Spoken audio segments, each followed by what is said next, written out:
बिहार के मुख्यमंत्री नीतीश कुमार 2 दिन की यात्रा पर दिल्ली के लिए रवाना हो गए। ये यात्रा नीतीश कुमार ऐसे समय में कर रहे हैं जब उनके बारे में कई तरह की अटकलें लगाई जा रही हैं। बिहार विधानसभा चुनाव से पहले नीतीश कुमार पलटी मारेंगे या नहीं, इस पर भी अभी कुछ नहीं कहा जा सकता, लेकिन राजनीतिक गलियारों में तो चर्चाएं खूब जोर पकड़ रही हैं। हालांकि आपको ये बता दें कि जब नीतीश कुमार से इस पर सवाल पूछा गया तो वो साफ कह चुके हैं कि 2 बार गलती हो गई, लेकिन अब इधर उधर नहीं जाएंगे और बीजेपी के साथ रहकर ही राज्य और देश का विकास करेंगे।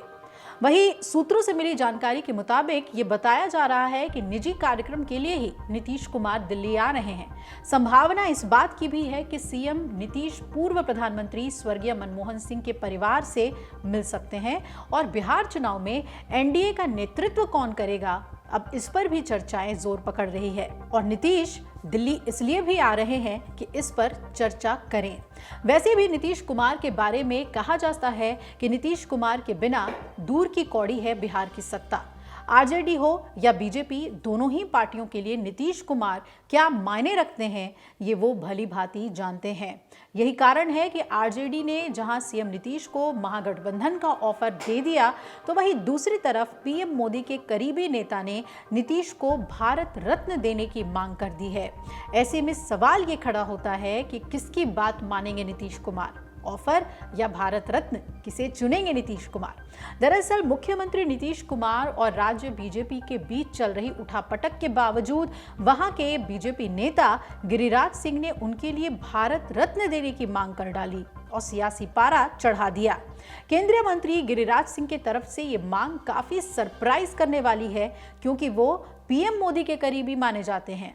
और क्या कर्पूरी ठाकुर के बाद बिहार से एक और सरप्राइज आ सकता है, ये तो देखने वाली बात होगी, क्योंकि ये मांग ऐसे समय पर आई है जब नीतीश और बीजेपी के बीच सब कुछ सही नहीं दिख रहा है। इसे समझने की जरूरत है। दरअसल 25 दिसंबर को गिरिराज सिंह बेगूसराय पहुंचे और यहां उन्होंने कहा कि बिहार के मुख्यमंत्री नीतीश कुमार और ओडिशा के पूर्व मुख्यमंत्री नवीन पटनायक को भारत रत्न जैसे सर्वोच्च नागरिक सम्मान से नवाजा जाना चाहिए। उन्होंने नीतीश के शासनकाल में बिहार की प्रगति की सराहना करते हुए कहा कि खस्ता हाल सड़कों और बदहाल बुनियादी ढांचे से उबरकर राज्य ने नई ऊंचाइयां छुई हैं। ये वही गिरिराज सिंह हैं जो अभी कुछ ही समय पहले नीतीश कुमार को पानी पी पी कर कोस रहे थे जब वो तेजस्वी के साथ सरकार में थे।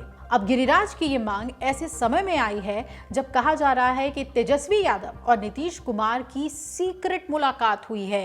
ये कितना सही है ये तो वो दोनों ही जानते होंगे, लेकिन इससे इतर तेजस्वी लगातार आरोप लगा रहे हैं। उन्होंने कहा कि बिहार सरकार पर बीजेपी का नियंत्रण हो चुका है और मुख्यमंत्री कार्यालय के 4 करीबी अधिकारी ही हैं जो सीधे अमित शाह को रिपोर्ट करते हैं, उनके संपर्क में हैं। तेजस्वी के इन आरोपों ने बीजेपी जेडीयू गठबंधन में खटास की अटकलों को हवा दे दी है, क्योंकि यह भी कहा जा रहा है कि बीजेपी बिहार में महाराष्ट्र जैसी रणनीति अपना सकती है, जहां मुख्यमंत्री का चेहरा बदले बिना चुनाव लड़ा गया था।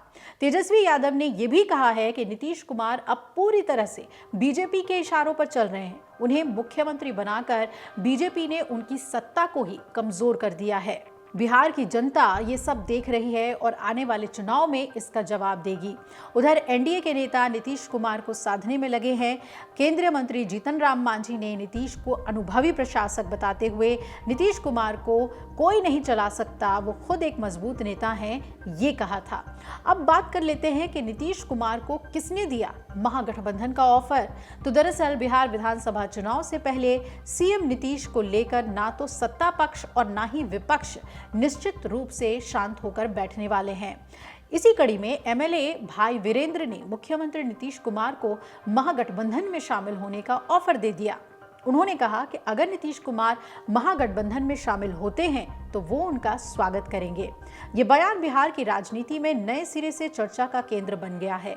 और इससे पहले सोशल मीडिया पर यह चर्चा थी कि नीतीश कुमार और एनडीए के बीच सब कुछ ठीक तो नहीं है। राजनीति में कोई भी चीज मुमकिन है और इसे राजद विधायक भाई वीरेंद्र ने हालिया बयान से साबित कर दिया है। उन्होंने कहा कि राजनीति में कुछ भी संभव है। राजनीति में कोई हमेशा के लिए दोस्त या दुश्मन नहीं होता। राजनीति परिस्थिति का खेल है। हो सकता है कि बिहार में फिर से खेला हो जाए। नीतीश कुमार अगर सांप्रदायिक ताकतों को छोड़कर आएंगे तो हम उनका स्वागत करेंगे।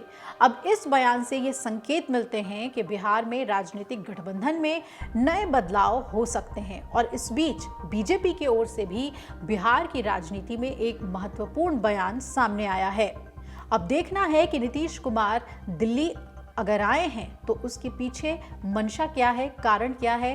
क्या ये एक महज उनकी अपनी पर्सनल विजिट है या फिर राजनीतिक लिहाज से ये बहुत ही महत्वपूर्ण विजिट है और बीजेपी के साथ कुछ ऐसे मसले हैं जो वो ज़रूर उठाएंगे। अगर आप ये वीडियो YouTube पर देख रहे हैं तो हमारे चैनल को सब्सक्राइब कर बेल आइकन दबाएं और Facebook पर देख रहे हैं तो हमारे पेज को लाइक करें। 8 मिलियन प्लस सब्सक्राइबर, आपके इस भरोसे के लिए बहुत धन्यवाद।